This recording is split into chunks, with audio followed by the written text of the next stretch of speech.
جی ناظرین کرام، رحمت رمضان افطار نشریات میں آپ کا ایک مرتبہ پھر خیر مقدم ہے۔ وقت ہوا ہے آپ کے میرے فیوریٹ سیگمنٹ جس کا نام ہے رحمت رمضان علماء کے ساتھ۔ ہماری خوش نصیبی ہے کہ آج بھی ہمارے ساتھ معزز مستند معتبر علماء کرام تشریف فرما ہیں، ثناء احباب تشریف فرما ہیں۔ مختصر سا انٹروڈکشن کروا دوں، اس کے بعد ہم ٹاپک کی طرف بڑھیں گے اور پھر علماء کرام سے سوالات بھی کرنے ہیں۔ جی ہاں، الحمدللہ ہماری خوش نصیبی کہ حضور زیغم اسلام، مفکر اسلام، حضرت علامہ مولانا پیر سید مظفر حسین شاہ صاحب دامت برکاتہم العالیہ ہمارے اس بزم میں تشریف فرما ہے۔ اللہ تعالیٰ آپ کے اقبال کو بلند فرمائے اور آپ کے علم میں، عمل میں، عمر میں اضافہ فرمائے۔ ہم اسی طرح آپ سے فیض حاصل کرتے رہیں اور علم دین حاصل کرتے رہیں۔ آپ کے ساتھ تشریف فرما ہے شہر حیدرآباد سے۔ میں کہتا ہوں ہمارے جب شہر حیدرآباد کی بات آتی ہے تو میں کہتا ہوں کہ سیدنا سخی عبد الوہاب شاہ جیلانی رحمۃ اللہ تعالیٰ علیہ کے شہر سے، کیونکہ وہاں کوئی جائے اہل محبت، اور وہ سیدنا سخی عبد الوہاب شاہ جیلانی کہ دربار میں حاضری نہ دے ایسا کم ہوتا ہے۔ ہاں اللہ اکبر، ہم جب بھی جاتے ہیں الحمدللہ حاضری ہوتی ہے۔ آپ کے شہر سے تشریف لائے ایک نوجوان عالم دین جو ماشاءاللہ پہلے بھی ہماری رحمت رمضان نشریات کا حسن رہے ہیں اور آئی ڈی ایس کے دیگر پروگرامز میں بھی آپ ان کو وقتاً فوقتاً دیکھتے رہتے ہیں۔ حضرت علامہ مولانا حسین عارف قادری صاحب، ماشاءاللہ آپ بھی جلوہ فرما ہیں، اور آپ کے ساتھ دو بڑے ہی پیارے ثناء حافظ محمد احسن قادری اور حافظ محمد عاطف عالم قادری، آپ بھی تشریف فرمائیں، ان سے کلام بھی سنیں گے۔ تمام احباب کو میری جانب سے السلام علیکم ورحمۃ اللہ وبرکاتہ۔ وعلیکم السلام ورحمۃ اللہ وبرکاتہ۔ ناظرین کرام، جو ہمارا آج کا عنوان ہے وہ ہے اہل ایمان اور آزمائش۔ دیکھیں ناظرین، زندگی میں جہاں خوشیاں اور راحتیں ہوتی ہیں وہیں تکالیف بھی ہوتی ہیں، اور تکالیف کی تو ایک لمبی فہرست ہے، بلکہ زندگی میں مسائل کا انبار لگا ہوا ہے۔ پانی بجلی کے مسائل ہیں، بیماریوں کی تکلیفیں ہیں، کوئی قریبی عزیز فوت ہو جائے تو اس کا غم الگ دل کو لاغ ہو جاتا ہے، بے روزگاری یا پھر اچھی نوکری نہ ملنے کے مسائل بھی ہیں، اور موسموں کی سختیاں بھی آتی رہتی ہیں۔ یعنی کہ زندگی میں نہ ختم ہونے والے مسائل کا ایک سلسلہ ہے، کسی کو کم تو کسی کو زیادہ مصیبتوں کا سامنا ہے، مگر بہرحال ہر شخص ہی کسی نہ کسی چیلنج کو فیس کر رہا ہے۔ محترم ناظرین، اسلامی تعلیمات سے دوری کا نتیجہ ہے کہ ہم عام طور پر تکالیف اور مصیبتوں کو نیگیٹو لے جاتے ہیں۔ ان حالات میں بے صبری کا مظاہرہ بھی کیا جاتا ہے، لیکن اگر ہم ویورز اس حوالے سے دین اسلام کا مطالعہ کریں تو پتہ چلتا ہے کہ اسلام میں تکلیفوں اور مصیبتوں کا تصور بالکل برعکس ہے۔ اللہ اکبر۔ رسول اللہ صلی اللہ علیہ وسلم کا ارشاد پاک ہے، اللہ پاک جس سے بھلائی کا ارادہ فرماتا ہے اسے مصیبت میں مبتلا فرما دیتا ہے۔ اللہ اکبر، اللہ اکبر۔ شاید آپ نے توجہ نہیں فرمائی، اللہ تعالیٰ جس سے بھلائی کا ارادہ فرماتا ہے اسے مصیبت میں مبتلا فرما دیتا ہے۔ شارحین حدیث نے اس مفہوم کی احادیث کی شرح میں جو بیان فرمایا ہے اس کا خلاصہ یہ ہے کہ مومن کو آزمائش میں ڈالا جاتا ہے تاکہ یہ آزمائش اس کے گناہوں کا کفارہ بن جائے۔ اسی طرح آزمائش آنے کی صورت میں بندے کو دو طرح سے بھلائی ملتی ہے۔ اللہ اکبر۔ اب آزمائش آنے کی صورت میں بندے کو دو طرح سے بھلائی ملتی ہے، یہ سنیے گا۔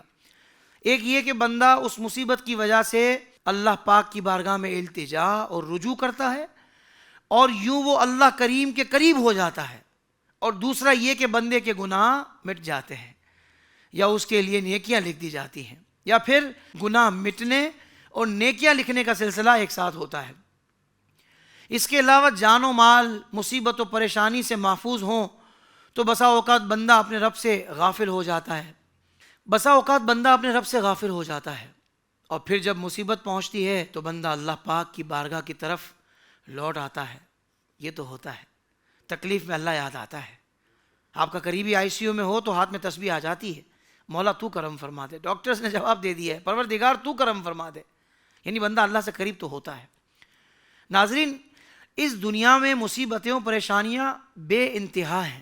اگر انسان ان چیزوں کو اپنے سر پر سوار کر لے تو اس کا جینا مشکل ہو جاتا ہے، اور وہ ہر وقت ٹینشن کا شکار رہنے لگتا ہے، بلکہ ڈپریشن کا مریض بن جاتا ہے، اور بندہ اگر بالکل نا امید ہو جائے نعوذ باللہ تو وہ خودکشی کا اقدام بھی کر بیٹھتا ہے۔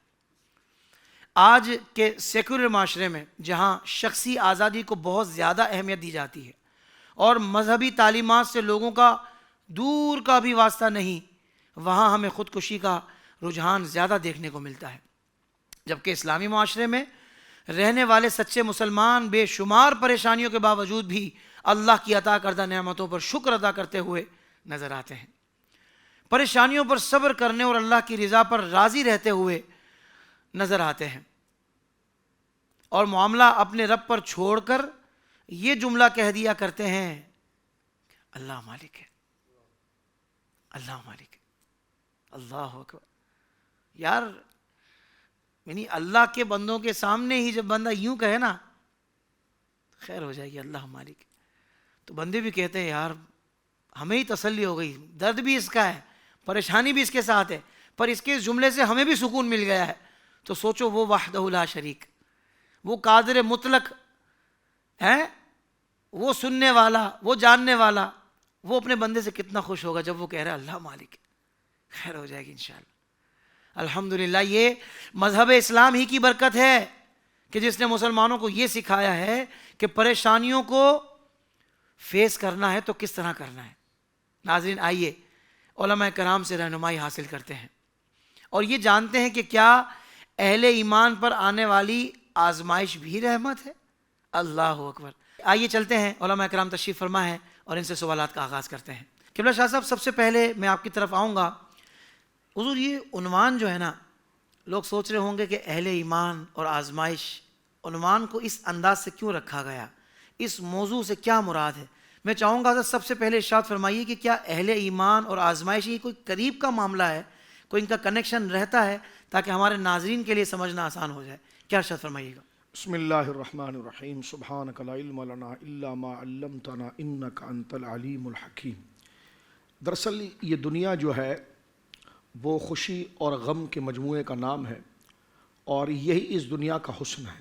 صحیح۔ اہل ایمان کے لیے آزمائش کا جو آپ نے ذکر کیا ہے، اس سے پہلے اگر ایک بات دیکھ لی جائے تو وہ یہ ہے کہ انسان کی طبیعت کے اندر کچھ اس قسم کا تعطل اور پستی پائی جاتی ہے کہ جب اس کے اوپر کوئی نا امیدی اور غم کی کیفیت پیدا ہوتی ہے تو وہ حقوق سے اپنے آپ کو چھوڑ کر تنہائی میں چلا جاتا ہے، اور اس وقت وہ شرارت اور اس قسم کے اعمال کرنا شروع کر دیتا ہے کہ جو لوگوں کے حقوق اور اللہ رب العالمین جل وعلا کے حقوق سے منہ موڑتا ہے۔ اور جب اس کو دولت اور مال سامنے آ جاتا ہے تو پھر وہ اس وقت بدماش بن کر جبر و زور طاقت کے ساتھ لوگوں کو ہتھیانا شروع کر دیتا ہے۔ صحیح۔ پھر اس کے اوپر جو اللہ رب العالمین جل وعلا کی جانب سے اس کے کیے ہوئے امور پر جو مکافات العمل اس کے اوپر آ جاتا ہے تو پھر وہ اس سے پریشان ہوتا ہے۔ اور یہ مکافات عمل جو آزمائش جو زیادہ آتی ہے ان میں ایک بہت بڑا حصہ جو ہے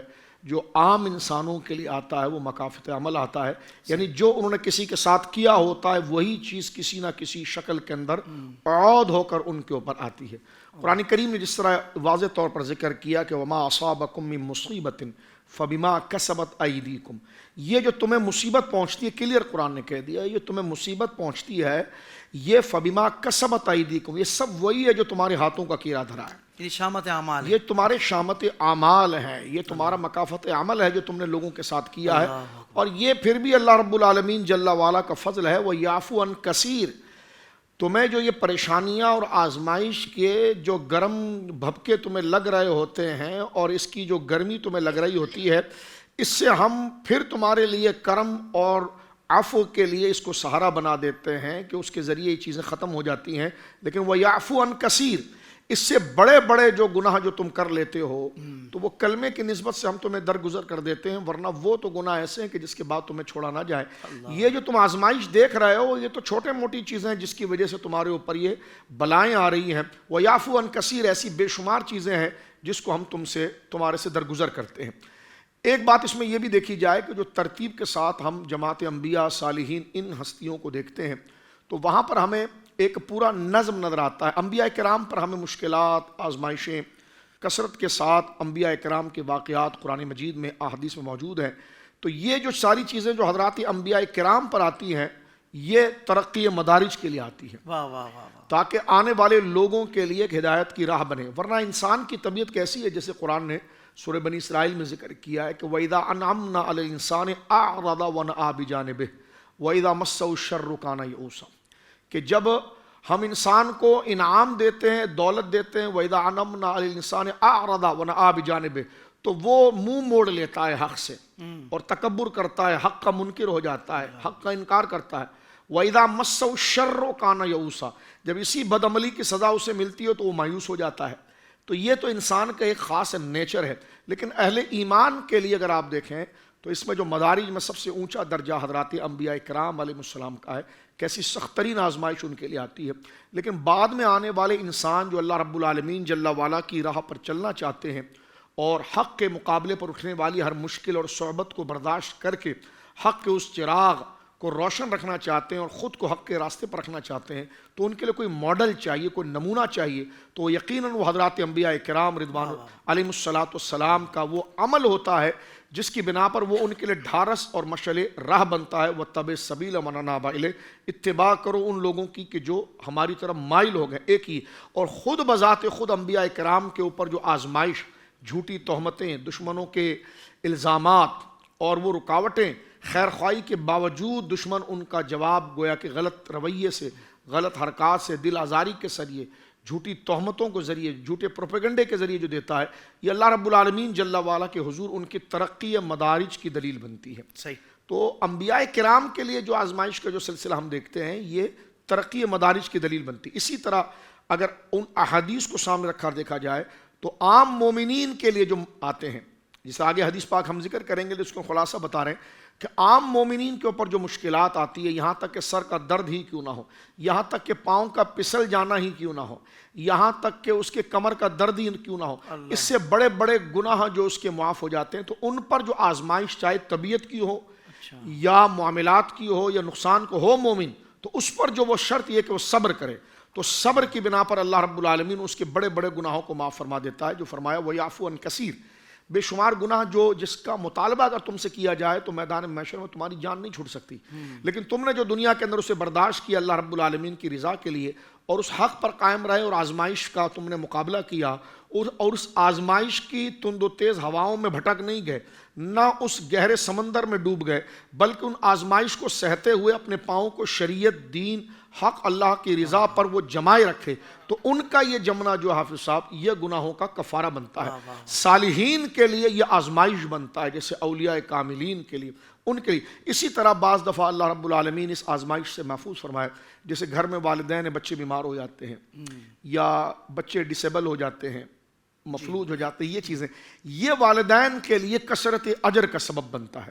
تو یہ اللہ رب العالمین جل وعلا نے ایک تو اس وجہ سے بھی کہ معاشرہ جب چلے تو لوگوں کا دکھ، درد، تکلیف اگلا بھی اس میں محسوس کر سکے، جس طرح کے روزے فرض کیے گئے، اگر یہ پیاس کی آزمائش اور یہ بھوک کی آزمائش روزے میں ہمیں نہ دی جاتی تو ہمیں کسی بھوکے، کسی پیاس کی تکلیف کا اندازہ کیسے ہوتا؟ تو یہ کئی جہتوں سے، ایک تو یہ کہ آپ نے اس پر صبر کیا کہ صبر کرنے والے کے ساتھ اللہ رب العالمین ہے، جس طرح کل بھی ہم نے مولا مرتضیٰ رضی اللہ تعالیٰ عنہ کے اقوال پر کچھ بات کی، تو اس میں یہ ذکر ہے کہ سرکار مولا مرتضیٰ نے بھی یہ بات ذکر فرمائی کہ صبر جو ہے وہ ایمان کے لیے مثل چہرہ ہے، کہ اگر بندے کے اندر ایمان ہے، جس طرح چہرہ جو ہے وہ انسان کے بدن کا تعارف ہے، اسی طرح مومن کے لیے جو تعارف ہے وہ صبر ہے، اور صبر کا معنی ہے رکنا، کس بات سے؟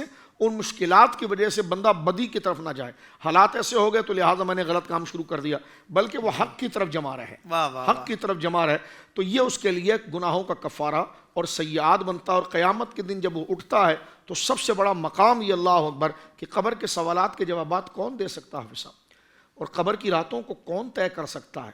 وہ لمبا اندھیرا، وہ لمبا سناٹا، وہ لمبی خاموشی، وہ ایک لمبا انتظار، اس کو سن کر بندے کا کلیجہ منہ کو آتا ہے اور بندے کے رونگٹے کھڑے ہو جاتے ہیں۔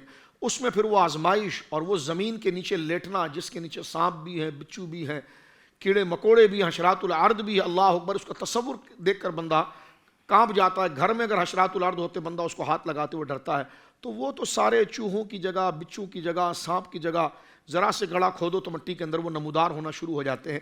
یہ جو انسان کے اوپر آزمائش آتی ہے اور وہ آزمائش کا خندہ پیشانی سے مقابلہ کرتا ہے اور اللہ رب العالمین جل وعلا کی رضا کی طرف رہتا ہے، صبر کی طرف رہتا ہے، تو وہ قبر میں جانے سے پہلے ایسا ہو جاتا ہے جیسے ماں کے پیٹ سے پیدا ہوا ہے، اور وہ آزمائش کی وجہ سے اس کے سارے گناہ جھڑ جاتے ہیں۔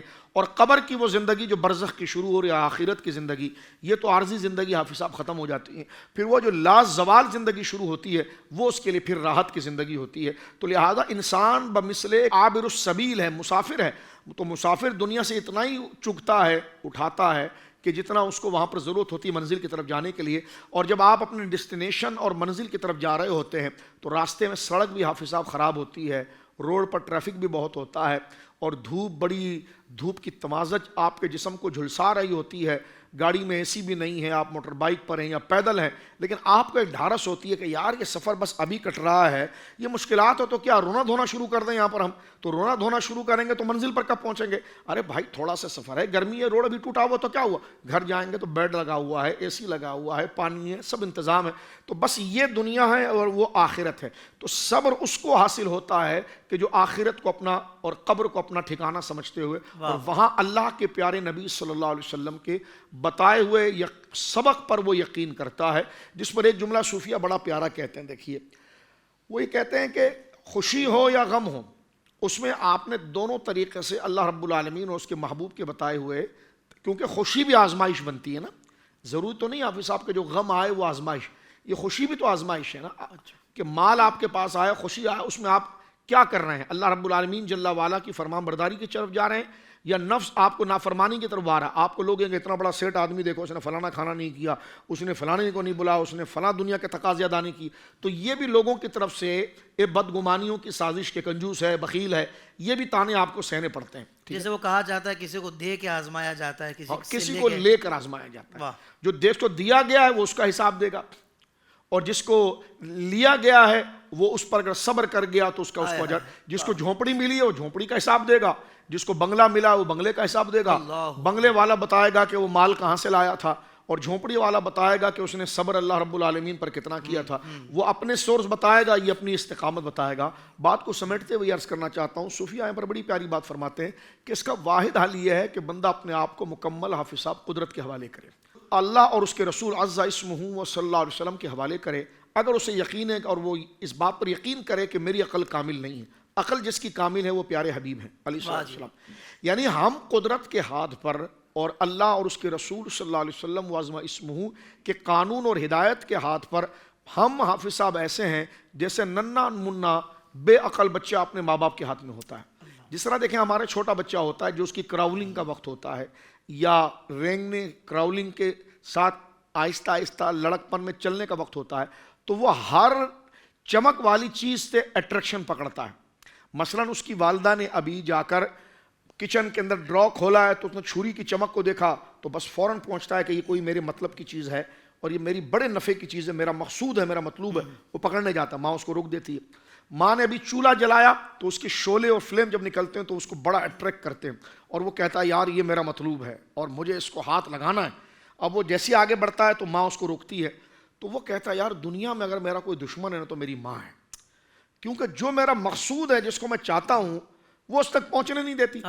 لیکن جب حافظ صاحب اس کی عقل بحال ہوتی ہے نا تو وہ ماں اور باپ کے پاؤں چومتا ہے، ہائے میں کتنا پاگل تھا، میں کتنا بے دہانہ اور میں کتنا کم عقل تھا، جس کو میں زندگی سمجھ رہا تھا وہ تو میری موت ہے، اور یہ میرے ماں باپ کتنے اچھے ہیں، اگر یہ مجھے اس وقت نہ روکتے تو آج میں یہاں نہ پہنچتا۔ تو لہٰذا بالکل میں اور آپ اپنی عقل و دانائی کے اندر قدرت کے کیے ہوئے انجامی فیصلے کے سامنے بالکل بچے کے مانند ہے، اور بچنے کا ثبوت یہ کہ جو اللہ رسول صلی اللہ علیہ وسلم نے خوشی میں اور غم میں جو ہدایات عطا فرمائی ہے اس کا علم حاصل کیا جائے اور اس طریقے پر اپنے آپ کو دیکھا جائے، کربلا کو دیکھا جائے کیسی آزمائش ہے، لیکن ان اللہ مع الصابرین، قرآن کا وَلَنَبْلُوَنَّكُمْ بِالشَّيْءٍ مِّنَ الْخَوْفِ وَالْجُوعِ وَنَقْصٍ مِّنَ الْأَمْوَالِ وَالْأَنفُسِ وَالثَّمَرَاتِ۔ جب اللہ مثال کے طور پر یہ مجھے اللہ کا محبوب بننا ہے، اچھا آپ کو ڈاکٹر بننا ہے تو پھر ایگزام تو دینا پڑے گا، انجینئر بننا ہے آپ کو تو امتحان دینا پڑے گا. اچھا یہ ڈگری آپ نے لینی ہے جناب حافظ صاحب, تو امتحان تو دینا پڑے گا. یہ کیسے ہو سکتا ہے کہ بغیر امتحان لیے کوئی ڈگری دے سکتا ہے؟ تو جب خدا کے محبوب اور جنت چاہیے تو پھر اس کے لیے امتحان تو ہوگا, اور اللہ رب العالمین کی طرف سے آزمائش ہوگی, اور اس آزمائش کا سبق اگر تم نے اللہ رسول کی بات سے مکمل پڑھ لیا, اور جب وہ آزمائش کے سوالات سامنے آنا شروع ہو گئے تو اس اپنی سابقہ تیاری سے اس کو حل کرنا تم نے شروع کیا, جیسے اللہ نے فرمایا وَلَنَبْلُوَنَّكُمْ بِالشَّيْءٍ مِّنَ الْخَوْفِ, ضرور بضرور ہم تمہیں آزمائیں گے. اللہ. لیکن پہلے اوپر کہا یا ایھا الذین آمنوا استعینوا بالصبر والصلاۃ, جمنا ہمیں پانا ہے, اور اس آزمائش کو آزمائشی سمجھنا ہے, اور تمہارے سامنے جو ہو رہا ہے یہ تمہارا امتحان سمجھنا ہے.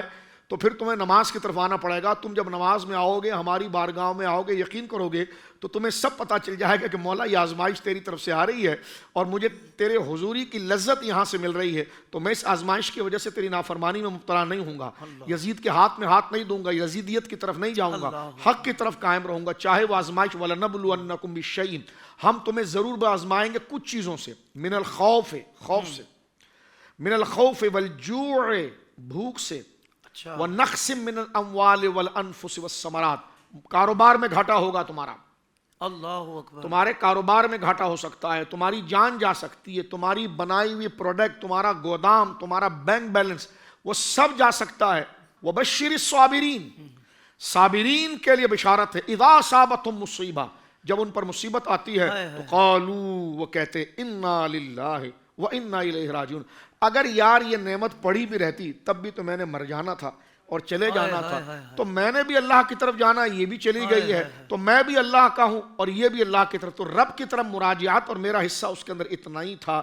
یہ وہ بنیادی چیزیں کہ جس میں بنیادی سبق اس کو یاد ہوتا ہے, پھر وہ بدر پڑھتا ہے, کربلا پڑھتا ہے, صالحین پڑھتا ہے, یہ اس کا ہوم ورک ہوتا ہے, اور پھر جب کلاس روم میں وہ آتا ہے آزمائش کے اندر, تو یہ جب سوالات اس کے سامنے آتے ہیں تو اس کے لیے جوابات کے طور پر استقامت کے لیے یہ تمام چیزیں اس کے لیے ماخذ اور سورس بنتی ہے. تو مجھے اور آپ کو چاہیے کہ ہم اپنے آپ کو قرآن و سنت کے حوالے کر دیں, رسول اللہ کی سیرت کے حوالے کر دیں, صحابہ کی عملی زندگی کے حوالے کر دیں, اہل بیت کے عمل کی زندگی کے حوالے کر دیں. آزمائش کا سوال اللہ سے نہیں کرتے ہیں, لیکن آزمائش آ جائے گی تو یہ طریقہ ہے کہ جو اس مصنوعی اندھیرے کے اندر ہمیں حقیقی روشنی دکھا دے گا. سبحان اللہ, سبحان اللہ, سبحان اللہ, سبحان اللہ. کیا کہنے شاہ صاحب, اللہ آپ کو جزائے خیر عطا فرمائے. قبلہ علامہ حسین عارف صاحب, ایک تو شامت اعمال جیسا کہ شاہ صاحب نے ذکر کیا, ایک اللہ والوں پر, نیک صالحین پر آزمائش, دونوں کیوں آتی ہیں اور اس کے بعد کیا ہوتا ہے, یہی میرا سوال حضور میں اسی کے ذریعے آگے بات بڑھانا چاہتا ہوں. ایک وہ شخص ہے جو گناہوں کے دلدل میں پڑا ہوا ہے, نافرمانیاں کر رہا ہے, نافرمانیوں پہ نافرمانیاں کر رہا ہے, اس کو سمجھانے والے سمجھا رہے ہیں کہ دیکھ یہ چھوڑ دے, تو تکلیفوں سے باہر نہیں آ پائے گا. بظاہر اس کے پاس سب چیزیں ہیں بھی, پھر بھی ذہنی سکون نہیں ہے. تو اس نے ذہن بنا لیا کہ بھئی توبہ کر لی اللہ کی بارگاہ میں, وہ چھوڑ چھاڑ کے اب آ گیا وہ اللہ کی بارگاہ میں اور رجوع کر لیا, اور پھر اب اس نے اچھی زندگی شروع کر دی. مگر کچھ عرصہ گزرا تو ایک الگ قسم کی مسائل شروع یہاں ہو گئے. اب یہ بالکل کیفیت بھی بدل رہی ہے, معاملہ بھی بدل رہا ہے کہ بھائی پہلے بھی پریشانیاں تھیں, وہ ختم ہو گئیں, یوں ختم ہوئی کہ میں اس جگہ پر آ گیا الحمدللہ, مگر اب دوسری ٹائپ کی پریشانیاں شروع ہوئی ہیں. تو حضرت میں یہ چاہتا ہوں کہ اب جو اس ماحول میں آ گئے ہیں اور جو اللہ کی بندگی میں سرور پاتے ہیں, اب ان کے لیے جو آزمائشیں شروع ہوئی ہیں, کبھی جوان بیٹا دنیا سے چلا گیا, کبھی نومولود بچہ دنیا سے چلا گیا, مال کا نقصان ہو گیا, جیسا کہ ابھی شاہ صاحب نے قرآن پاک کی آیت پڑھ کے بتایا کہ اللہ والوں پر آزمائش آتی ہیں. تو میں چاہتا ہوں کہ ہم جب تاریخ اسلامی کا بھی مطالعہ کرتے ہیں تو ہمیں بزرگان دین کے ساتھ جو سخت آزمائشیں ہوئی ہیں وہ بھی ہمیں واقعات پڑھنے کو ملتے ہیں, اور پھر خاص کر کے ہمارے پیارے آقا صلی اللہ علیہ وسلم کا ارشاد پاک کہ جتنا میں اللہ تعالیٰ کی راہ میں ستایا گیا ہوں اتنا کوئی اور نہیں ستایا گیا. تو کیا جس کی دینداری جتنی زیادہ ہوگی اس کی آزمائش بھی اتنی زیادہ ہوگی؟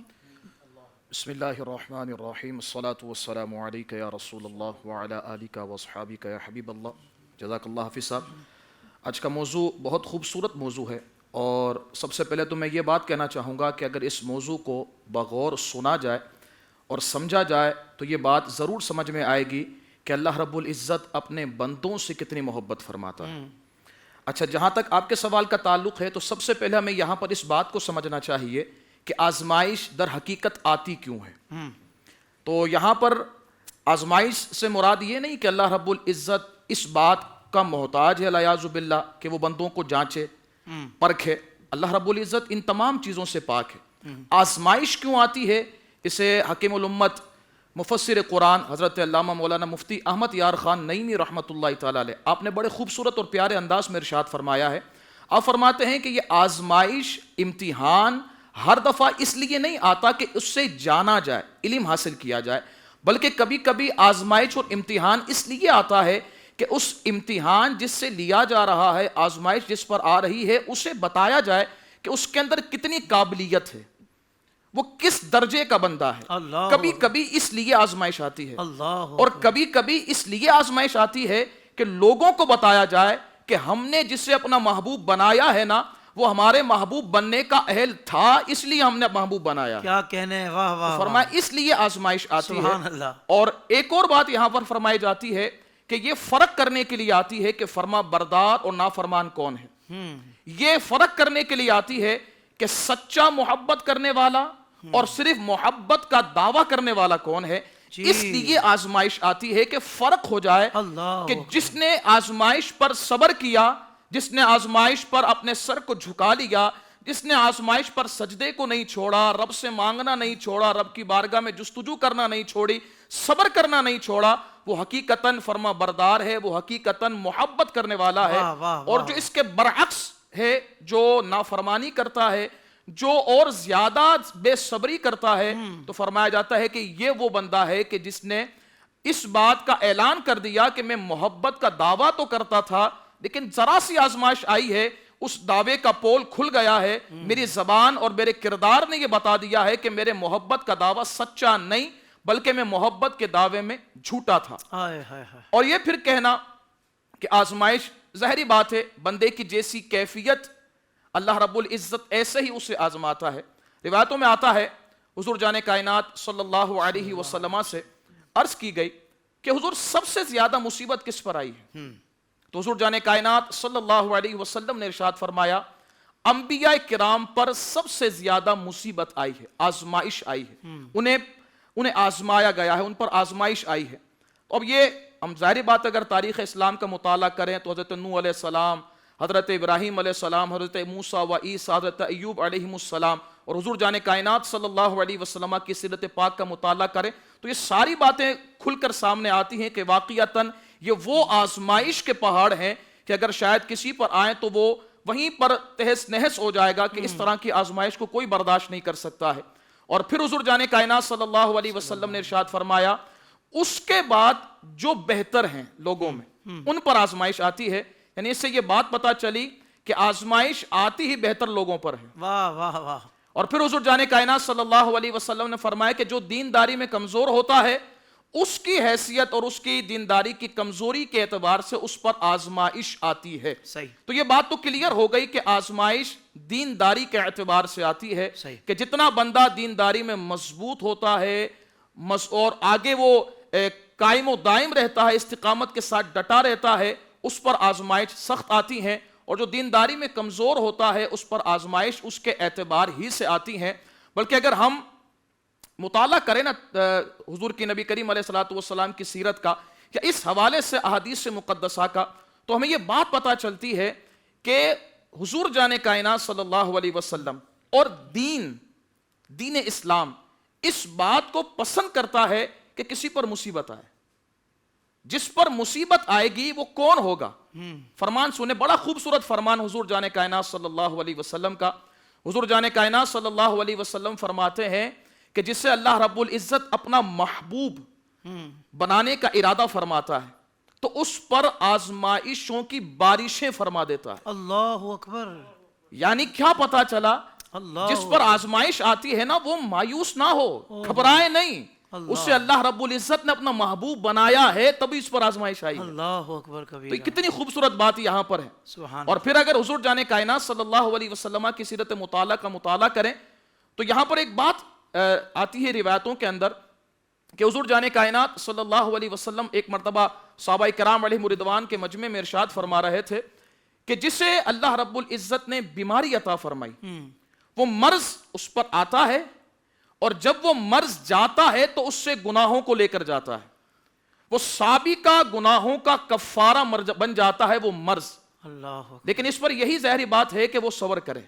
یہاں بے صبری کرے گا تو وہ جو بیماری تھی وہ بھی رہ گئی اور جو گناہ تھے وہ بھی رہ گئے, بلکہ ناشکری کا گناہ بھی اور بڑھ سکتا ہے. اللہ اکبر. تو یہاں پر اس بات کا خیال رکھنا چاہیے کہ اگر اللہ رب العزت کی طرف سے کوئی بیماری آئے تو وہاں بندہ بے صبری کرے گا تو اس سے بیماری تو جانی ہے نہیں, صبر کرے گا تو اللہ کا انعام ضرور مل جائے گا. اللہ سبحان اچھا, پھر حضور فرماتے ہیں کہ یہ ہے بندہ مومن کے لیے. جو منافق ہے اس کے لیے ایسا عمل نہیں ہے. اسے تو بیماری آتی ہے تو مثل اونٹ کی طرح ہوتی ہے کہ جس طرح اس کے پاؤں میں رسی باندھی جائے اور رسی کھول دی جائے تو جس طرح اونٹ کو پتا نہیں ہوتا کہ رسی باندھی کیوں گئی تھی اور کھولی کیوں گئی تھی, فرمایا اس طرح منافق کو بھی پتا نہیں ہوتا کہ اسے بیماری دی کیوں گئی تھی اور لی کیوں گئی ہے. تو یہ خاص مومنین کے لیے ہے. اچھا, پھر وہاں پر ایک شخص بیٹھا ہوا تھا, اس نے عرض کی حضور بیماری کیا ہوتی ہے, بیماری کیا ہوتی ہے؟ حضور جانے کائنات صلی اللہ علیہ وسلم نے فرمایا تجھے کبھی بیماری نہیں ہوئی, تو کبھی بیمار نہیں ہوا؟ عرض کرتا حضور میں تو کبھی بیمار نہیں ہوا. تو حضور جانے کائنات صلی اللہ علیہ وسلم کا انداز تکلم تبدیل ہوتا ہے. آپ فرماتے قم عنا, آپ فرماتے کھڑا ہو جا, ہمارے سے چلا جا, فلست منا, تو ہم میں سے نہیں. یعنی تجھے بیماری نہیں آئی, یعنی تو اللہ کا محبوب نہیں. اگر تو اللہ کا محبوب نہیں, اللہ کا پیارا نہیں, تو ہمارے پاس بیٹھا کیا کر رہا ہے؟ اٹھ جا یہاں سے اور چلا جا. یہاں امام ابن عربی رحمت اللہ تعالی علیہ یہ بات ارشاد فرماتے ہیں کہ یہاں اس بندے کا کہ جس کو کبھی بیماری نہیں ہوئی اسے حضور جانے کائنات صلی اللہ علیہ وسلم کے قرب سے محروم کر دیا گیا. یہ اس طرف اشارہ ہے کہ جسے بیماری نہیں آتی, رنج نہیں آتا, وہ اللہ رب العزت کا پیارا نہیں ہے. اللہ یہ بات یہاں پر بتائی جا رہی ہے. اور یہ رنج, مصیبت, یہ مرض, یہ پریشانی, یہ آفات آنا, یہ تو ظاہری بات ہے جب دنیا میں رہ رہے ہیں تو یہ آئیں گے ہی. تو آنے کے بعد ہمیں کیا کرنا چاہیے؟ ایک ہی عمل ہے, ہم یہ بیماری آ جائے یا پریشانی آ جائے یا کچھ بھی موقع آ جائے, اول تو ہم دعا کرتے ہیں اللہ تعالی ہم سب کو ہر آزمائش سے محفوظ فرمائے, بغیر آزمائش کے ہمیں ہر امتحان میں پاس فرما دے. لیکن اگر کبھی آزمائش آ بھی جائے تو بے صبری نہ کرے, واویلا نہ کرے, بلکہ اللہ کی رضا پہ راضی رہے کہ اللہ نے اگر مجھے یہ بیمار رکھا ہے تو اللہ میرا مالک و مولا ہے, اس نے بیمار رکھا ہے, میں اس کی رضا میں راضی ہوں. جب بندہ اس کی رضا میں راضی ہوگا تو اللہ رب العزت اس سے اتنا عطا فرمائے گا, اتنا عطا فرمائے گا کہ دنیا بھی خوش ہوگی. اور دنیا تو چلو نہ ملے تو نہ ملے, کوئی مسئلہ نہیں, لیکن جب قبر میں جائے گا تو راحت ملے گی, میدان معاشر میں آئے گا تو انشاءاللہ حضور کے صدقے جنت مل جائے گی. جے سونا میرے دکھ وچ راضی, میں سکھ نو چلے پاواں. واہ واہ واہ, ہائے ہائے کیا بات ہے. قبلہ شاہ صاحب یہ ارشاد فرمائیں جو اللہ والے ہیں, جو نیک لوگ ہیں, وہ تو کبھی یہ نہیں کہتے کہ ہم نیک ہیں, ہم اللہ والے ہیں اس لیے ہم پر آزمائشیں آ رہی ہیں. ہم نے اللہ والوں سے یہی سنا, وہ کہتے ہیں بھائی ہماری شامت اعمال ہے. آپ نے ارشاد فرمایا کہ وہ قرآن ہی بیان کر رہا ہے کہ وہ جو گناہگار لوگ ہیں یا عام انسان ہیں ان کے لیے شامت اعمال ہے, اللہ والوں کے لیے آزمائشیں ہیں. حضرت عام بندے کو کیسے پتہ لگے کہ یہ مصیبت جو آئی ہے میرے اوپر یہ میری شامت اعمال ہے یا آزمائش اللہ کی طرف سے, تاکہ میں اور اس کا قرب حاصل کروں, یا دونوں کے لیے کیفیت ایک ہی ہونی چاہیے؟ دیکھیے جو صالحین ہوتے ہیں ان کے اوپر آزمائش ان کے دین کی وجہ سے آتی ہے. اب جس طرح علامہ صاحب نے ذکر کیا جامع ترمذی شریف کی حدیث جو ہے, حدیث پاک کے اندر ہے نا کہ سرکار دو عالم صلی اللہ علیہ وسلم سے جب پوچھا گیا کہ یا رسول اللہ ایو الناس اشد بلا, سب سے زیادہ بلائیں کس پر آتی ہیں؟ حضور نے فرمایا انبیاء ثم امثل فالامثل وان کان دین صلبا اشتد البلا. فرمایا سب سے زیادہ آزمائشیں انبیاء پر آتی ہیں, پھر جو ان کے راستے پر ہوتا ہے, وان کان دینہ صلبا, اگر تو اپنے دین میں جتنا سخت ہے اشد بلا اتنا تجھ پر مصیبتیں آئیں گی. اگر تو اپنے دین میں کمزور ہیں تو جیسا تیرا دین ہے ویسی تیری آزمائش ہوگی. تو لہٰذا صالحین کے اوپر جو آزمائش آتی ہے وہ ان کے حق پر قائم ہونے کی وجہ سے, اس لیے کہ وہ حرام کو پسند نہیں کرتے, وہ غیر شرعی حرکات کو پسند نہیں کرتے. اگر وہ غیر شرعی حرکات کے قریب جائیں تو یہاں بھی پیسہ ہے, یہاں بھی راحت ہے, یہاں بھی عظمت ہے, ساری چیزیں. لیکن وہ حرام کاموں میں مبتلا ہونا, بد مذہبوں کے ساتھ جڑنا, ان کے ساتھ ملنا, اللہ کے نافرمانوں کے کاموں کے اندر مبتلا ہونا, اس سے وہ بچتے ہیں. مدرسہ چلا رہے ہیں لیکن بھائی ان سے چندہ لے لیں, لیکن بھائی وہ چندہ کرنا ہے, اس کا تو عقیدہ یہ, وہ تو معاملات یہ, صحابہ کے بارے میں یہ بات کرتا ہے, تو وہ پھر ایک چھوٹے سے کمرے تک ہی رہتے ہیں. وہ آزمائشیں پھر ان کے اس, کیونکہ حدیث ہے نا, کوئی ہم کو ایسی تقریر نہیں کر رہے نا کسی پہ غصہ نکال رہے ہیں. فرمایا وَإِن كَانَ دِينُهُ صُلْبًا, وہ اپنے دین میں جتنا متسلب ہوگا، جتنا مضبوط ہوگا، جتنا وفادار ہوگا، اشتد البلا، اس پر بلائیں بھی اسی وجہ سے آئیں گی۔ عام مومن کے اوپر جو آتی ہے کہ جو دین میں یا جس کے لیے جس کی محبت، نفرت، قرب، بعد، قریب آنا، بعید جانا، وہ کبھی دین کی وجہ سے نہیں ہوتا ہے لیکن ہے وہ اہل ایمان، تو اس کے لیے وہ تمام چیزیں، بیماریاں وغیرہ جو ہے وہ اس کے لیے آزمائش بنتی ہے۔ تو صالحین کے لیے جو آزمائش کی بات ہے وہ ان کا دین ہے، وہ ان کا تقوی ہے، وہ ان کی طہارت ہے۔ اب آپ دیکھیے نا کہ جناب وہ ایک مسئلے پر اگر حکم بیان کرتے ہیں تو جو اس حکم کا مخالف ہے، بد مذہب، وہ ان کے خلاف کتابیں لکھے گا، گالیاں دے گا، یہ کرے گا، وہ کرے گا، پروپیگنڈا کرے گا، ان کے لیے رکاوٹ بنے گا، وہ سارے تو یہ ساری آزمائشیں ان کے اوپر آتی ہیں، ان کی ذات پر آئے گا، ان کے اخلاق پر آئے گا، ان کے بچوں پر آئے گا، ان کے کردار پر آئے گا، ان کے بزرگوں پر آئے گا، تو ہر طریقے سے اس کو ذہنی اذیت دے گا کہ جہاں سے اس کو ذہنی اذیت ملے اس کے راستے کو بلاک کرے گا۔ تو یہ تمام چیزیں جو گویا کہ اہل حق کی علامات میں اسے ہوتی ہے، اس کی وجہ، اختلاف کی وجہ کیا بن رہی ہے، آزمائش کی وجہ کیا بن رہی ہے، پیٹ بن رہا ہے، کاروبار بن رہا ہے، کوئی چیئرمین کی سیٹ بن رہی ہے، کوئی وزارت کی سیٹ بن رہی ہے، نہیں، وہ عقیدہ بن رہا ہے، وہ دین بن رہا ہے، وہ صراط مستقیم بن رہا ہے۔ یعنی امام علی مقام امام حسین پاک کو آپ دیکھیے نا، یزید سے اختلاف کی وجہ کیا تھی؟ کیا وہ حکومت لینے گئے تھے؟ کیا معاملات تھے؟ معاملات شریعت مطالعہ تھی، وہ شریعت کا بے ادب تھا، وہ فاسق و فاجر تھا۔ اب آپ دیکھیے یہاں پر کیا، یہ اعلیٰ حضرت امام علیہ سنت کو دیکھیں، دیگر پرانے اکابر کو دیکھیں، ان کا جو بد مذہبوں سے مسئلہ تھا، کوئی بھینس چرائی تھی، کوئی زمین پر پھڈا تھا، کیا مسئلہ تھا؟ مسئلہ یہ تھا کہ آپ نے جناب سید عالم صلی اللہ علیہ وسلم کی ذات میں اور ذات باری تعالیٰ کی ذات میں اہانت کی ہے، لوگوں کو ان کے حوالے سے غلط بات بتائی، انہوں نے اپنے سارے علم کو صلاحیت میں لا کر کتابوں کی کتاب لکھ دی، آگے دیکھا نہیں کہ پہلوان کھڑا ہے یا ہاتھی کھڑا ہے یا پہاڑ کھڑا ہے، انہوں نے بول دیا، اب اپنی پوری طاقت سے اوپر آ گیا، ذرائع ان کے پاس تھے، مال، تو یہ ساری آزمائشیں اس میں آتی ہیں۔ اور جب دیکھیں نا داتا صاحب رحمۃ اللہ علیہ کا قول ہم نے اس سے پہلے بھی کئی پروگراموں میں پیش کیا، آزمائش محبوبوں کی طرف سے آتی ہے، جس طرح کہ اللہ رب العالمین آزماتا ہے۔ جب آپ کسی سے محبت کرتے تو محبوب کی بلائیں آتی ہیں۔ ایک بڑا اچھا واقعہ حضرت داتا صاحب رحمۃ اللہ علیہ نے حضرت ابوبکر شبلی رحمۃ اللہ علیہ کا نقل کیا، جو ہم نے اس سے پہلے بھی آپ کی خدمت میں عرض کیا ہے کہ حضرت ابوبکر شبلی رحمۃ اللہ علیہ امام الاولیاء ہیں، شیخ المشائخ ہیں، غوث اعظم کے اجداد مشائخ میں سے ہیں۔ آپ کو مجنون اور دیوانہ سمجھ کر جناب جو ہے وہ عراق کی حکومت جو تھی انہوں نے پکڑ کر جناب جو ہے بنو عباس نے ان کو گرفتار کر دیا۔ اب جب گرفتار کر گئے تو مرید سارے بھاگ گئے، اور جب وہ راحت ملا ملاقات کا تو سارے لوگ ملنے کے لیے آ گئے۔ تو جب وہ ملنے کے لیے آئے تو آپ نے فرمایا کہ تمہیں اتنے دور سے آنے کی ضرورت کیا پیش آئی، اور تم اتنے غمگین کیوں ہو، تم رو کیوں رہے؟ کہنے لگا آپ ہمارے مرشد ہیں اور آپ پر یہ سختی ہے۔ تو فرمایا تو اس سے کیا ہوتا ہے؟ کہنے لگا ہم آپ سے محبت کرتے ہیں۔ کہنے لگا اچھا تم مجھ سے محبت کرتے ہو اور یہ محبت کی وجہ سے تمہارے اندر یہ ساری بے چینی ہے؟ کہنے لگے ہاں۔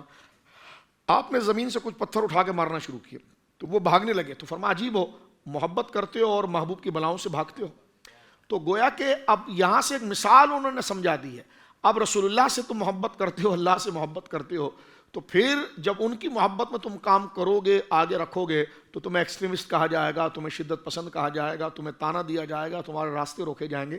اس سے تم نے گھبرانا نہیں ہے۔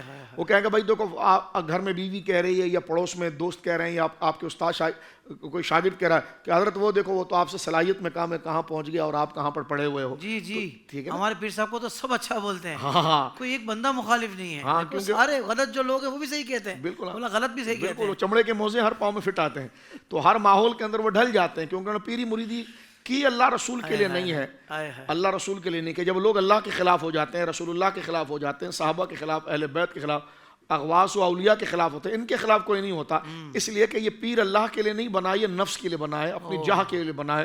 تو یہ آزمائش اس کے لیے سب سے اس کے لیے تو یہ باعث لعنت ہے، یہ آزمائش نہیں، یہ اس کی تو لعنت ہے، یہ تو خود اس کے لیے توق ہوگا کہ ان تمام چیزوں کا حساب۔ تو یہ حدیث پاک جو ہے بالکل واضح ہے کہ وَإِن كَانَ دِينُهُ صُلْبًا، فرمایا اشتد بلا، وَإِن كَانَ فِي دِينِ رِقَّةً، فرمایا اگر اس کے دین میں پلپلا پن ہوگا تو ابتلیا علی حسب دینہ، تو اس کو اس کے حسب دین اور حسب معاملات کے اعتبار سے آزمایا جائے گا۔ ایک بات، بندہ پھنستا کب ہے آفتوں کے اندر اور آزمائش میں صبر پر جمنا، یہ بڑی بات ہے، صبر پر جمنا یہ بڑی بات ہے، اس میں لالچ نہ ہو، لالچ نہ ہو، لمبی امیدیں نہ ہو، ہرس نہ ہو، ایسے کوئی دوست نہ ہو قریب کے اندر جو اس کے اندر ہرس، لالچ اور دنیا کی طمع کو بڑھائے۔ یہ دنیا کی طمع جو ہے نا، یہ آپ کو اس سے بڑی یہ آزمائش تو بھی نعمت ہے کہ جو آپ کے گناہوں کا کفارہ بن رہی ہے، ترقی درجات بن رہی ہے، آپ کو اللہ کے قریب کرنے کا ذریعہ بن رہی ہے۔ لیکن وہ جو آزمائش آئے گی نا کہ لالچ اور حرص کی وجہ سے آپ کمپرومائز کر جائیں گے، مداہنت کر جائیں گے، مسئلے کو لوز کر جائیں گے، اور آپ بات ٹیڑھی زبان سے کرنا شروع کر دیں گے، تعویلوں کی طرف آ جائیں گے، اور آپ گویا کہ جہاں کھڑا ہونا ہے وہاں سجدے کی جگہ پر آ جائیں گے، جہاں عظیمت وہاں رخصت کی طرف آ جائیں گے، تو یہ وہ چیز ہے، یہ وہ بدترین آزمائش ہے جو اس محبوب آزمائش، اس میں تو ترقی مدارج ہے اور اس میں سراسر ذلت ہے، خواری ہے، جس کا جواب اسے اللہ کی بارگاہ میں دینا پڑے گا۔ صحابہ کرام رضوان اللہ اجمعین، یہ تو قاعدہ مسلم ہے کہ اللہ رب العالمین کی طرف سے آزمائش آتی ہے جو قرآن کی آیات، لیکن آزمائش کا سوال نہیں کیا جاتا۔ صحیح۔ جب دیکھیں نا سورہ بقرہ شریف جب ختم ہو رہی تو آخر میں کیا ہے؟ کہ اللہ رب العالمین جل وعلا جو تمہیں دل میں ارادہ کرتے ہو اللہ رب العالمین اس پر بھی محاسبہ کرے گا۔ ہاں، صحابہ کرام نے کہا کہ حضور یہ کیسے ہو سکتا ہے؟ تو فرمایا یہ بات نہیں کرنا، اللہ سے خیر اور دعا کے ذریعے اس کی قرب کو مانگو کہ ربنا لا تؤاخذنا ان نسینا او اخطانا، یا اللہ ہمارے رب اگر میں بھول جاؤں یا مجھ سے خطا ہو جائے تو اس پر میری گرفت نہیں کرنا۔ اللہ ربنا لا تؤاخذنا ان نسینا او اخطانا ربنا ولا تحمل علینا اسرا کما حملتہ علی الذین من قبلنا، یا اللہ مجھ پر ایسا بوجھ نہ ڈالنا جو مجھ سے پہلے بوجھ ڈالا، میں تو کمزور آدمی ہوں، واغفر لنا وارحمنا، یا اللہ مجھے بخش دے، مجھ پر رحم فرما اور مجھے معاف فرما دے۔ ربنا لا تؤاخذنا ان نسینا واخطانا ربنا ولا تحمل علینا اسرا کما حملتہ علی الذین من قبلنا ربنا ولا تحملنا ما لا طاقت لنا به واعف عنا واغفر لنا وارحمنا انت مولانا فانصرنا على القوم الکافرین، ایسا بوجھ مجھ پر نہ ڈال جس کی میں طاقت نہ رکھ سکوں۔ ایک تو یہ دعاؤں کے ذریعے بندہ ادھر آئے، پھر جتنی احادیث ذکر فرمائی جا رہی ہے سچے نظریے پر سپورٹ کرنے کی، آگے بڑھنے کی، وہ آپ کے مطالعے کے اندر مستحضر ہو تو آپ خود اپنے اندر مسکرانا شروع کریں گے، اچھا لگتا ہے کہ سندیسہ آ رہا ہے، لگتا ہے کہ میسج آ رہا ہے۔ جب یہ ساری چیزیں میرے قریب آ رہی، جب یہ احادیث آپ کے سامنے رہے گی نا کہ جب اللہ قریب کرنا چاہتا ہے تو ایسے لوگ قریب آنا شروع ہو جاتے ہیں، ایسے معاملہ، تو جب یہ چیز سامنے آتی ہے نا اور واقعی میں اللہ والا ہوتا ہے تو وہ ڈرتا نہیں ہے، وہ مسکراتا ہے، وہ کہتا ہے اچھا، وہ اپنے آپ میں مسکراتا ہے قدرت کے آگے کہ مولا میں سمجھ رہا ہوں تو میرے لیے راستہ کھول رہا ہے اور میری دعائیں قبول ہو رہی ہیں، تو مجھے اپنے قریب کر رہا ہے، اس لیے یہ سارے حالات میرے لیے کھڑے ہوتے ہیں۔ تو یہ احادیث بندے کے سامنے رہے تو بندہ گھبراتا نہیں ہے اور پیچھے ہٹتا نہیں ہے۔ سبحان اللہ، سبحان اللہ، کیا کہنے بھائی، کیا انداز ہے اللہ والوں کا۔ اور وہی والی بات ہے کہ دیکھیں سوچ میں کتنا بڑا فرق آ رہا ہے، دین کا کچھ نہیں پتا، آزمائش کا کچھ نہیں پتا، اللہ کے قرب کس طرح ملتا ہے یہ نہیں پتا، تو بندے کی سوچ کہاں ہوتی ہے، بندہ بولتا ہے میں تو برباد ہو گیا، نعوذ باللہ، کسی مصیبت کے آنے پر، کسی تکلیف کے آنے پر۔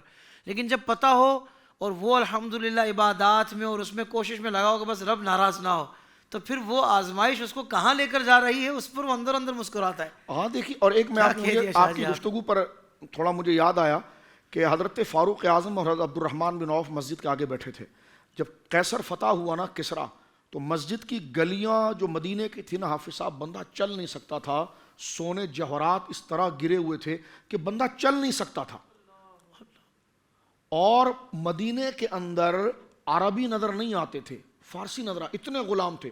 حضرت عمر رونے لگے تو حضرت عبد الرحمن نے کہا امیر المومنین آپ رو رہے ہیں؟ یار ایک دن وہ تھا شعب ابی طالب کا، اتنی سختی تھی، سعد بن وقاص کہنے لگے شعب ابی طالب 3 سال صحابہ کرام اور حضور کو کھلے آسمان کے نیچے رکھا انہوں نے، تو حضرت سعد بن وقاص کہتے ہیں کہ اتنی 3 سال میں سختی تھی کہ ایک دفعہ یوں ہوا کہ 4 دن گزر گیا کھایا کچھ نہیں، کہنے کہ میں جانے لگا تو رات کا اندھیرا تھا، میرے پاؤں کے نیچے کوئی نرم سی چیز آئی، اب مجھے نہیں پتا تھا کہ کیا چیز تھی، کہا بس اٹھایا میں نے منہ میں ڈالا۔ کہا جاتا ہم گھاس کھاتے تھے اور ہمیں بیت الخلاء مینگنیوں کی طرح ہوتا تھا، یعنی آپ یہ صحابہ کرام نے اپنی اس کیفیت اور درد کو بیان کیا۔ تو حضرت عبد الرحمن کہہ رہا کہ فاروق اعظم سے کہ حضرت ایک تو شعب ابی طالب تھا کہ جہاں پتے کھاتے تھے ہم اور زمین پر ہمیں نہیں پتا تھا کہ کیا ہے، ایک دن بندہ بھوکا رہے حافظ صاحب، 2 دن رہے، 3 دن رہے، 4تھا دن تو ایک بندے کی اشتہا، تو فرمایا میں نے بس آنکھ بند کر کے پکڑا ہے کیا منہ میں ڈال لیا، اور آج دیکھو اللہ نے اتنی کشادگی کر دی ہے امیر المومنین فاروق اعظم کہ یہ دیکھو مدینے کی گلیاں سونوں سے بھری ہوئی ہے۔ تو رو کر کہنے لگے، قرآن کی آیت پڑھ کے کہنے لگے یار عبد الرحمن تو ٹھیک کہہ رہا ہے، لیکن ڈر یہ لگ رہا ہے کہ جو ہم نے حضور کے ساتھ استقامت نبھائی اور اس درد و تکلیف کے اندر رسول اللہ کے دامن کو مضبوطی سے پکڑا، تو وہ اجر تو ہم کو آخرت میں ملنا تھا، کیا یہ دنیا کشادہ ہو گئی ہے وہ عمل ہمیں دنیا میں تو نہیں مل رہا؟ اب ان کی فکر دیکھیے، آج اگر ہمارے لوگ ہاتھ چومیں دنیا کشادہ ہو جائے تو ہم سمجھتے ہیں کہ شاید ہماری تقریر مقبول ہو گئی، ہماری تحریر مقبول ہو گئی، ہمارا نعت پڑھنا مقبول ہو گیا، اس لیے لوگ ہمیں کندھے پر بٹھا رہے ہیں، ہاتھ چوم رہے ہیں، لائن لگا رہے ہیں۔ شاید ہم نے جو دین کی کیا خدمت کی، نہ پدی نہ پدی کے شوربے، کیا کام کیا، کچھ نہیں کیا، لیکن یہ ہستیاں کہتی کہ جب دنیا تنگ ہوتی ہے نا تو وہ کہتے ہیں بلاوا آ گیا ہے، وہ خوش ہوتے ہیں، اور جب دنیا کشادہ ہوتی تو روتے ہیں، کہنے کا یار وہ جو نیکیاں ہم نے کی ہیں اس کا اجر دنیا میں نہیں مل رہا، کیا یہ دنیا میں ہی تو نہیں مل رہا، آخرت میں کیا ہوگا؟ تو یہ اللہ والوں کی سوچ کی جو آپ بات کر رہے ہیں، تو اب آپ سوچ دیکھیے، جب سختی آتی ہے تو سجدوں میں گڑ گڑاتے ہیں، راضی ہوتے ہیں، محبت کا، اللہ کی محبت کا اور غلبہ ہوتا ہے۔ کیسے پیارے لوگ، اللہ اکبر! جتنی آزمائش آتی ہے اتنا عشق رسول میں بڑھتا چلا جاتا ہے، عشق الہی بڑھتا چلا جاتا ہے۔ جہاں دنیا سہولت، مریدین بڑھ جاتے ہیں، چاہنے والے بڑھ جاتے ہیں، آسائش آ جاتی ہے، جوتا پہنانے والا الگ ہے، پانی پلانے والا الگ ہے، جیب خرچی الگ دے رہا ہے، سب کچھ ہے، اس میں وہ روتے، کہتے یار جو میں نے تنگی کے دن غربت کے گزارے تھے اور دین پر جمع رہا، اور وہ غربت کی پیاس، وہ ٹوٹا ہوا کمرہ، وہ ٹوٹی ہوئی چپل، وہ پھٹے ہوئے کپڑے مجھے دین کے قریب لا رہے تھے، لیکن آج میں نے زرق برق کپڑے پہن لیا، بڑا امامہ پہن لیا، آج یہ سارے لوگ پروٹوکول کے میرے ساتھ ہیں، وہ جو میں نے اللہ سے وفا کی تھی اس کی توفیق سے، تو کیا اللہ ناراض تو نہیں ہو گیا کہ میرے لیے دنیا کو کشادہ کر دیا ہے اور اس کا اجر مجھے دنیا میں ہی دے رہا ہے؟ تو اب آپ دیکھیے کہ یہ وہ ہستیاں ہیں ترقی مدارج والی کہ جن کے لیے ساری چیزیں ہوتی ہیں کہ وہ ان کان دینہ صلبن، اگر ان کا دین، اب آپ دیکھیے نا ان اللہ کے ولیوں سے جو دشمنی رکھتا ہے یا ان علماء سے اگر کوئی دشمنی رکھتا ہے، امام حسین پاک سے کوئی دشمنی رکھتا ہے، صحابہ کرام سے دشمنی رکھتا ہے، تو انہوں نے اس کا کیا لیا ہے؟ اب آپ دیکھیں حضرت ابوبکر صدیق نے ایک فیصلہ جو باغ فتح پر کیا، حضور سید عالم کے عین فرمان پر بند کیا، اور آپ نے سیدہ زہرا پاک سے کہا کہ سیدہ پاک یہ میری اتنی جائیداد ہے، یہ سب لے لیں آپ، لیکن یہ جو مطالبہ ہے نا یہ رسول اللہ صلی اللہ علیہ وسلم کا قول مبارکہ ہے، میں وہی فیصلہ کروں گا۔ حضرت امام زید کے پاس جب مسئلہ گیا، امام باقر کے پاس گیا، تو حضرت امام زید نے اس زمانے کے روافظ کے سامنے کہا، ان سے کہا کہ بتاؤ ابو بکر صدیق نے جو آپ کی دادی کے بارے میں کیا، انہوں نے کہا خدا کی قسم اگر وہ فیصلہ میرے پاس آتا تو میں بھی وہی فیصلہ کرتا جو ابو بکر صدیق نے کیا۔ آج 14 صدیاں گزر گئی، شریعت پر عمل کرنے کی وجہ سے اس عظیم وفادار شخص کے بارے میں کیا کیا باتیں کی جا رہی ہیں۔ تو لہٰذا مجھے اور آپ کو کسی کی مخالفت کی پریشانی نہیں ہونی چاہیے، جو واقعی میں صاحب تقویٰ تھے ان کے تقویٰ و طہارت کو دنیا نہیں قبول کر رہی، تو دنیا تو ملعون ہے، دنیا کو چھوڑیے، رب کو راضی کیجئے آپ نے وہ فیصلہ شریعت کے مطابق کر دیا، اللہ کی رضا کے لیے کر دیا، کسی کے گرانے کے لیے نہیں کیا۔ اس کے بعد اگر کوئی ایگزسٹ کرتا ہے، کوئی ناراض ہوتا ہے، منہ موڑتا ہے، تو آپ یقیناً اللہ کے حضور یہ کہیں یا اللہ اگر مجھ سے خطا ہوئی تو معاف فرما، لیکن میں نے جو مسئلہ بیان کیا وہ اللہ رب العالمین جل وعلا کی رضا کے لیے بیان کیا۔ واہ واہ، سبحان اللہ سبحان اللہ، کیا کہنے شاہ جی۔ علامہ حسین عارف صاحب قبلہ یہ ارشاد فرمائیے گا کہ جو نو مولود بچوں کا انتقال ہو جاتا ہے وہ والدین کے لیے بہت بڑا صدمہ ہوتا ہے، بعض اوقات وہ صدمہ مطلب سمجھے کہ ایک دم توڑ دیتا ہے، اندر سے بندہ ٹوٹ جاتا ہے، والدین کی کیفیت ایسی ہو جاتی ہے۔ ظاہر بات ہے کہ جس ماں نے 9 ماہ تک اس بچے کی دیکھ بھال کی، اس کو اس طریقے سے اس مرحلے تک پہنچایا، اور پھر اس کے بعد اچانک سے یہ چلا جائے، تو حضرت کوئی ایسی بشارت ہو اس حوالے سے ایسے والدین کے لیے کہ جن کا نو مولود بچہ دنیا سے اس طرح چلا جائے، تو وہ ارشاد فرما دیں تاکہ ان کو کچھ ڈھارس ہو جائے۔ واقعتاً یہ بہت بڑا صدمہ اور بہت بڑا غم ہے۔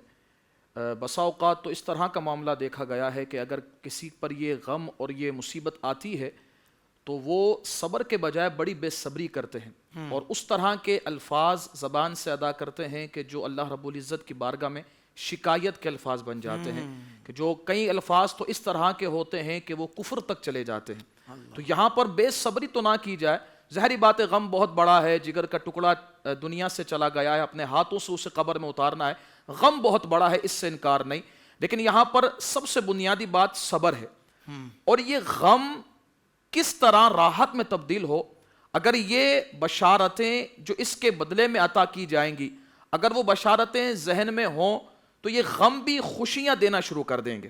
احیاء العلوم کے اندر امام غزالی رحمۃ اللہ تعالی علیہ ایک بزرگ کا ایک واقعہ نقل فرماتے ہیں کہ ان کے بچے کا انتقال ہو گیا، اب جیسے اس بچے کا انتقال ہوا تو ظاہری بات ہے غم ہے نا یہ، تو وہاں تو رونا اور بہت زیادہ گریہ وزاری کرنا ہے، لیکن یہاں معاملہ کچھ اور دیکھا گیا کہ جب ان کے بچے کا انتقال ہوا انہیں پتا چلا تو وہ خوش ہونے لگے، ان کے چہرے پر خوشی. تو لوگوں نے ان سے آ کر پوچھا یار بچے کا انتقال ہوا ہے، غم نہیں ہے، خوشی کر رہے ہو، مسکرا رہے ہو، اس کی وجہ کیا ہے؟ وہ فرماتے ہیں کہ جب یہ بچہ میرے یہاں سے جا رہا ہے نا، اور میں اس کے بدلے ملنے پر جو انعام و اکرام ہے میں اس پر غور کر رہا ہوں تو مجھے یہ غم خوشی دے رہا ہے. اللہ اکبر. اور وہ کیسا خوبصورت انعام ہے جی. اس کو اگر ہم سنیں تو ترمذی شریف کی حدیث مبارکہ ہے، حضور جان کائنات صلی اللہ علیہ وسلم ارشاد فرماتے ہیں مسلمان مرد اور عورت پر ہمیشہ اس کی جان، مال اور اولاد کے ذریعے سے مصیبت آتی ہے، ہمیشہ وہ مصیبت میں رہتا ہے، اور حتیٰ کہ اللہ رب العزت سے اس حال میں ملاقات کرتا ہے کہ اس کے نامہ اعمال میں کوئی گناہ نہیں ہوتا ہے. اللہ اکبر. یہ انعام و اکرام اتنا بڑا، اتنی بڑی سعادت اسے مل رہی ہے. اور پھر ترمذی شریف کی ایک اور حدیث مبارکہ، اور یہ اتنی پیاری حدیث مبارکہ ہے کہ بندہ سنتا ہے تو اسے خوشی ہوتی ہے کہ میرا خالق و مالک اتنی محبت کرتا ہے. واہ واہ واہ واہ سبحان اللہ. ترمذی شریف کی حدیث مبارکہ حضور جان کائنات صلی اللہ علیہ وسلم آپ ارشاد فرماتے ہیں کہ جب کسی مسلمان مرد اور عورت کا بچہ انتقال کرتا ہے تو رب تعالیٰ فرشتوں سے فرماتا ہے فرشتوں میرے بندے کے چھوٹے سے بچے کی تم نے روح قبض کر لی، انتقال کر دیا، اس کی روح قبض کر لی. وہ کہتے ہیں مولا بالکل تیرے حکم سے کی ہے. فرمایا اچھا. پھر رب فرماتا ہے کہ ذرا یہ بتاؤ جب تم روح قبض کر لی اس کے بعد میرے بندے کا کیا حال تھا، وہ کیا کہہ رہا تھا؟ تو فرشتے عرض کرتے مولا وہ تیری حمد بیان کر رہا تھا. اللہ اکبر. وہ تیری حمد بیان کر رہا تھا اور مولا وہ تیری رضا پر راضی تھا. اللہ. اب جب اللہ رب العزت کی بارگاہ میں فرشتوں نے یہ فرمایا نا، کتنی خوبصورت بات ہے نا کہ رب تعالیٰ بندے کے بارے میں خود معلوم فرما رہا ہے. خود معلوم فرما رہا ہے. حالانکہ رب کو سب معلوم ہے، سب معلوم. لیکن یہاں پر اس بندے کو لطف حاصل کرنا چاہیے جن کے بچے دنیا سے رخصت ہو گئے ہیں کہ ان کا ذکر خود رب فرما رہا ہے اور فرشتوں کے درمیان فرما رہا ہے. اللہ اکبر. اور پھر یہاں پر انداز یہ ہوتا ہے کہ رب تعالیٰ کی بارگاہ میں جب فرشتے عرض کرتے نا مولا وہ تیری حمد بیان کر رہا تھا اور تیری رضا پر راضی تھا، وہ شکوہ شکایت نہیں کر رہا تھا، بے صبری نہیں کر رہا تھا، وہ صبر کر رہا تھا، تو رب تعالیٰ ارشاد فرماتا ہے فرشتوں پھر گواہ ہو جاؤ، اس کے لیے جاؤ جنت میں مکان تیار کرو اور اس مکان کا نام رکھنا بیت الحمد، کیونکہ مصیبت کے ملنے پر اس نے واویلا نہیں کیا، بے صبری نہیں کی، بلکہ میری حمد بیان کی ہے، تو ہم جنت میں بھی اسے ایسا گھر عطا فرمائیں گے کہ جو بیت الحمد ہوگا. کیا کہنے. واہ. یہ انعام و اکرام مل رہا ہے. سبحان اللہ. اور پھر روایتوں میں یہاں تک آتا ہے کہ جب نومولود بچہ یا کچا بچہ انتقال کر جاتا ہے تو میدان معاشر ہوگا. حضور جان کائنات صلی اللہ علیہ وسلم ارشاد فرماتے ہیں وہ بچہ اللہ رب العزت کی بارگاہ میں عرض کرے گا، جو بچہ دنیا سے چلا گیا تھا وہ بچہ عرض کرے گا کہ مجھے دنیا میں ماں باپ کی رحم اور اس کا احسان تو ملا نہیں ہے، ان کی صحبت تو نہیں ملی، لیکن مولا جنت میں تو میرے ماں باپ کو میرے ساتھ عطا فرما دینا. واہ واہ واہ. اب وہ اللہ رب العزت کی بارگاہ میں عرض کر رہا ہے، یعنی وہ شفاعت کر رہا ہے. اللہ اکبر. جب چھوٹے سے کچے بچے کی شفاعت کا یہ عالم ہے تو ذرا سوچے نا مصطفیٰ کریم علیہ الصلوۃ والسلام کی شفاعت کا عالم کیا ہوگا. سبحان اللہ. سبحان. اب یہاں پر وہ چھوٹا سا بچہ اللہ رب العزت کی بارگاہ میں عرض کرتا ہے مولا میرا باپ اور میرے ماں تو مجھے ساتھ عطا فرما. تو رب تعالیٰ ارشاد فرماتا ہے اے بچے تو بھی جنت میں جا اور اپنے والدین کو بھی ساتھ جنت میں لے کر جا. یعنی اتنا بڑا انعام کہ اس چھوٹے سے غم پر اللہ رب العزت جنت بھی عطا فرما رہا ہے اور پلس یہ بات بھی ارشاد فرما رہا ہے کہ ہم تمہیں جنت بھی دیں گے، جنت میں مکان بھی دیں گے اور مکان بھی وہ ہوگا جو بیت الحمد ہوگا. بیت الحمد ہوگا. واہ. یہ اتنا انعام و اکرام ہو تو بندے کو پھر کیا غم اور کیا پریشانی اسے تنگ کر سکتی ہے. بلکہ وہ غم تو ہوتا ہے لیکن اس غم پر اس انعام پر اگر نظر ہو نا تو بندہ تھوڑا سا راحت محسوس کرے گا اور وہ کہے گا کہ یہ غم مل گیا ہے تو اس کے بدلے ملنے والا انعام بہت بڑا ہے. واہ واہ واہ واہ. یعنی غم جو کیفیت تھی وہ فطری تھی، مگر اس پر یہ اللہ تعالیٰ نے جو انعامات رکھے ہیں بندہ صبر کر جائے اور اس پر بھی اللہ کی حمد بیان کرے تو پھر یہ انعامات ہیں اس کے لیے. اللہ آپ کو جزائے خیر عطا فرمائے. اللہ اکبر. سبحان اللہ. میں چاہوں گا شاہ صاحب آزمائشیں تو مختلف قسم کی آتی ہیں، جیسے کبھی علامہ صاحب سے میں نے سوال کیا کہ نومولود بچہ دنیا سے چلا جائے، اور ساتھ ہی حضرت میں اس سوال کو بھی ایڈ کرتا ہوں کہ ایک باپ جب جوان بیٹے کے جنازے کو کندھا دیتا ہے تو وہ بھی اس کے لیے ایک بہت مشکل اور تکلیف دہ مرحلہ ہوتا ہے.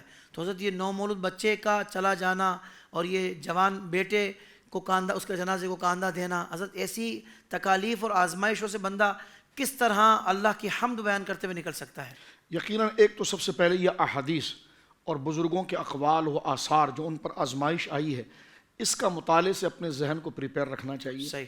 اللہ رب العالمین آزمائشوں سے محفوظ فرمائے. آمین. لیکن آزمائش جب آ جاتی ہے تو یہ چیز اس کے لیے انعام و اجر کی ڈھارس دیتی ہے، حقانیت بیان کرتی ہے، تو وہ اس کو صبر کی طرف لاتا ہے اور اللہ کی حمد کی طرف لاتا ہے. کیونکہ ظاہر سی بات اس بندے کو بھی یقین ہے کہ میں نے بھی جانا ہی ہے اور اس نے بھی جانا ہے، یہ زندہ بھی رہتا تو چلا ہی جاتا، میں نے بھی جانا ہے. لیکن اس آزمائش کے اندر جو اس کے اوپر بشارات ہیں، تو وہ بشارات جو احادیث اور قرآن کے اندر ذکر کی گئی ہیں، وہ اس کے سامنے جب رہیں گی تو اس کے لیے یقیناً انسان جو ہے وہ اپنی میموری میں اور اپنے ذہن اور اپنے فکر میں جو ارادہ رکھتا ہے وہ معلومات کے تحت رکھتا ہے. جیسے کہ حدیث پاک دیکھیے، میں اس موضوع سے ہٹ کر پھر دوبارہ اس موضوع کی طرف آتے ہیں. بخاری شریف کے اندر حدیث موجود ہے، حضرت ابو سعید خدری کہتے ہیں کہ نبی کریم علیہ الصلوۃ والسلام نے ارشاد فرمایا کہ مسلمان جو بھی مصیبت پہنچے، خواہ وہ تھکاوٹ ہو یا مرض ہو یا فکر ہو یا غم ہو یا اذیت ہو یا پریشانی ہو یا اس کو کوئی کانٹا چبھا ہو، اللہ تعالیٰ اس کے گناہوں کا کفارہ بنا دیتا ہے. اللہ. سرکار علیہ الصلوۃ والسلام کے ایک جلیل القدر صحابی ہیں حضرت ابی بن کعب سید القرہ، اور بہت بڑے یہ عالم ہیں. ان کے پاس ان کا ایک شاگرد آیا اور اس نے قرآن کریم کی ایک آیت پوچھی. وہ غمزدہ تھا، تو آپ نے فرمایا کہ تم بڑے غمگین لگ رہے ہو. تو انہوں نے کہا کہ میں نے قرآن کی ایک آیت ہے جس نے مجھ کو بہت غمزدہ کر دیا. اچھا کون سی آیت؟ انہوں نے کہا سورہ نساء کی آیت، آیت نمبر 123، وَمَن يَعْمَلْ سُوءًا يُجْزَ بِهِ. فرمایا کہ جس شخص نے کوئی برا کام کیا تو اس کی سزا اس کو دی جائے گی. تو کہا کہ یہ ایسی آیت ہے کہ جس نے مجھے پریشان کر دیا ہے کہ بندے نے جو گناہ کا کام کیا اس کی سزا اس کو دی جائے گی. تو حضرت نے فرمایا، سید القرہ حضرت ابی بن کعب رضی اللہ تعالیٰ نے فرمایا کہ میں تو تمہیں بڑا سمجھدار سمجھتا تھا، میں تمہیں بڑا فقیہ سمجھتا تھا کہ تمہیں قرآن سمجھ میں آتا ہے، لیکن تم نے کوئی سمجھداری کی بات نہیں کی. اور بات اس میں ہے کہ بے شک مومن پر جو بھی مصیبت آتی ہے، خواہ اس کا قدم پسل جائے یا اس کو کوئی پریشانی ہو یا اسے کسی لکڑی سے خراش آ جائے، اللہ اکبر، وہ اس کے کسی نہ کسی گناہ کے سبب سے آتی ہے. اور جن گناہوں کو اللہ ویسے ہی معاف فرما دیتا ہے ان کی تعداد زیادہ ہے.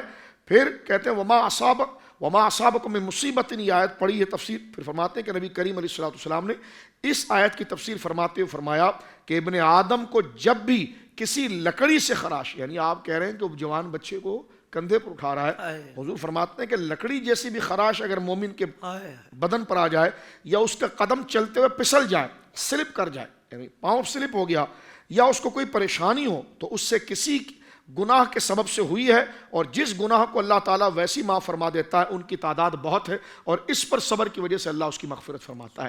اب آپ دیکھیں وہ جو بات ہوئی کہ جو بچہ کچا بچہ یعنی ماں کے پیٹ سے ضائع ہوا، اس کے بارے میں حدیث پاک کے اندر آیا کہ جب صدمہ ہوتا ہے تو ماں باپ کو چاہیے کہ وہ صبر کرے. وہ بچہ جنت کے 8 دروازوں سے اپنی ناف کو گھسیٹتا ہوا اللہ کے پاس آئے گا اور اللہ رب العالمین جل وعلا سے مخاصمت کرے گا. وہاں مخاصمت کا معنی ادباً ہم یہ کریں گے آہوزاری کرے گا. رب فرمائے گا کہ یہ کچا بچہ کیوں ہم سے الجھ رہا ہے؟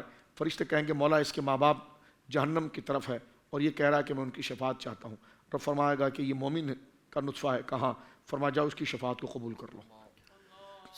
یہاں سے ایک تو وہ صبر کی وجہ سے اس کچے بچے کی، اور اس بچہ جو اس کی، میں نابالغ بچے کی طرف بھی آتا ہوں، لیکن وہ بچہ جو ماں کے صدف سے پیدا ہونے سے پہلے گر گیا، یہ تو اس کی بات ہے. اب یہاں پر دیکھیں وہ بچہ اپنی ذات اپنے سورس سے رب سے بات کرے گا. اس کو کہتے ہیں شفاعت بالوجاہت. رب نے نہیں کہا تھا اس کو کہ تم اپنے ماں باپ کی شفاعت کرو، وہ خود آ کر کھڑا ہوا.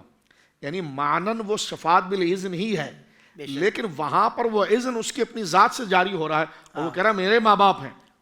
تو یا اللہ میں یہاں پر ہوں تو میرے ماں باپ وہاں. تو اللہ نے فرمایا ٹھیک ہے تو مومن کا نطفہ تیری بات مان لی گئی. تو مومن کا نطفہ ہونے کی وجہ سے اس کی وجاہت قبول ہے.